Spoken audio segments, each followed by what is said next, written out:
So, what if I told you that almost everything you've been taught about how to learn is, well, wrong?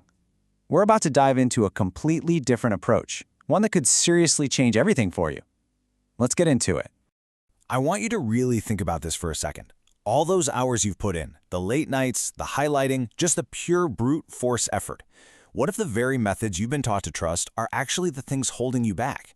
It's a pretty frustrating thought, right? And today, we are going to face it head on.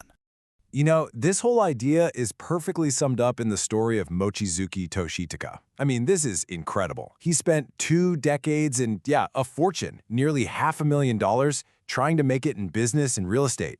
And he just kept failing over and over again. And it was all because he was completely obsessed with one single toxic idea.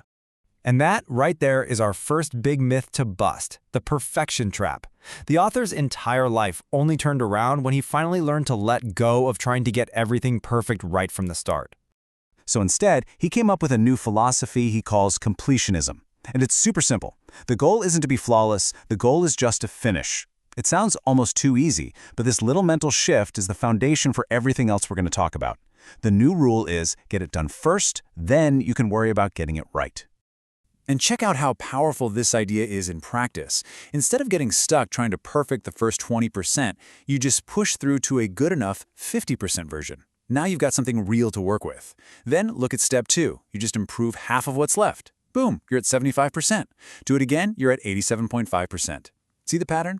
You're always improving, but you're working with a finished thing right from the get-go.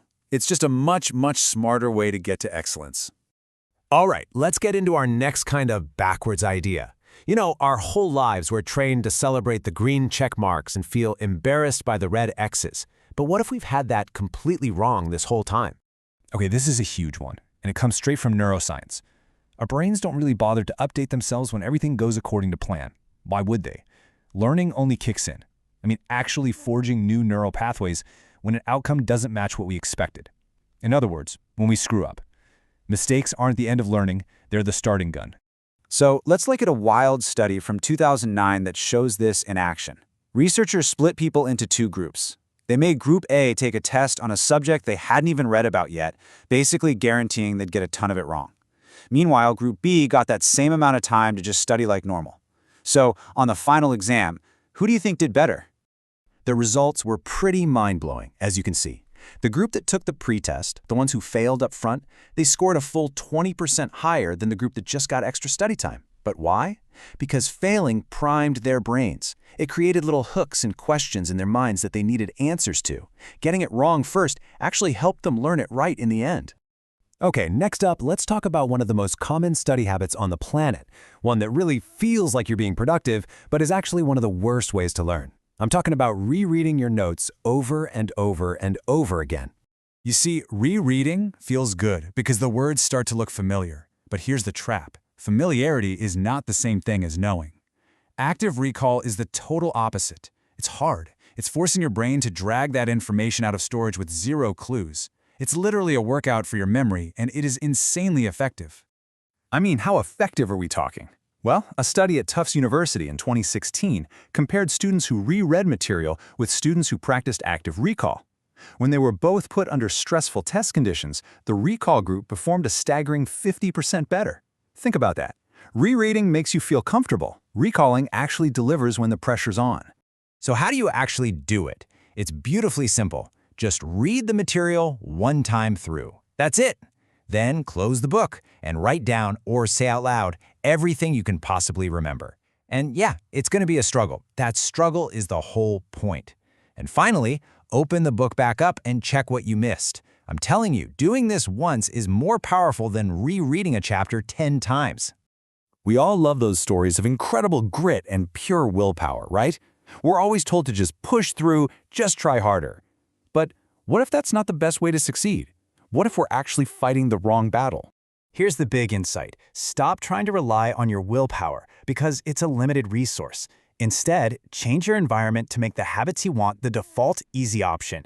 The truth is, your surroundings shape your behavior way more than you think. This is a story about the author's own son. He was doing terribly in school, near the very bottom of his class. So instead of just yelling at him, his dad gave him one piece of advice. Change what you see every single day. And the son took it to the extreme. He covered his walls, even his ceiling, with formulas, notes, everything. A few months later, he was at the top of his class. He didn't magically get more willpower, he just built an environment of effortless, constant review. And this idea also applies to how you practice. We all tend to do what's called blocked practice, studying one subject for a long chunk of time. It feels neat, organized, and super productive. But the science shows that interleaved practice, mixing up different subjects in one session, is way better for long-term learning.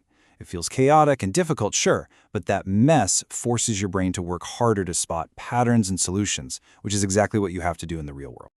Okay, so we've talked a lot about the how of learning, but let's wrap this up with the most important question of all: why? In the grand scheme of things, why does getting good at this skill even matter so much? The World Regret Survey is this massive project that analyzed tens of thousands of submissions from people all over the globe. They asked a really simple question: what do you regret most in your life? Do you think it was about a career choice, a lost love, money? Well, the answer, consistently across all these different cultures and age groups, was pretty surprising. It wasn't about romance or a career. The number one biggest regret people have is not getting a better education or just not learning more when they had the chance. Out of everything, people wish they'd invested more in their own knowledge.